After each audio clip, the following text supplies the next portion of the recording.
Contre le terrorisme, les artistes de rue répondent par les bombes, mais de peinture.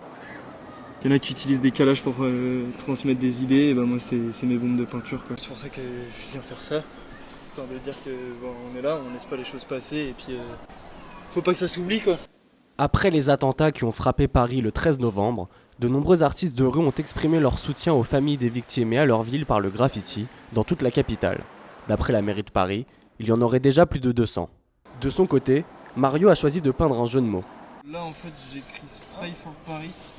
J'ai vu qu'il y avait pas mal de gens qui sur Instagram, sur tous les réseaux sociaux et tout, mettaient hashtag Pray for Paris et tout, et je trouvais ça un peu déplacé. Mon Dieu, on peut dire que c'est la peinture. Et du coup Spray for Paris, c'est un petit détournement que je trouve sympa. On a fait un graphe place de la République, on a écrit No Passaran, un petit message aux terroristes.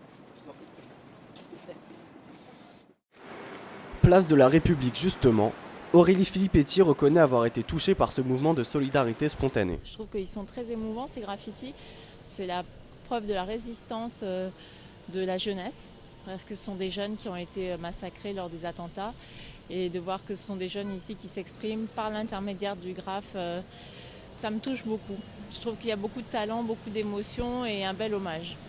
Ce que voulaient les terroristes, c'était faire peur et empêcher finalement les Parisiens, les Français de vivre selon un mode de vie libre.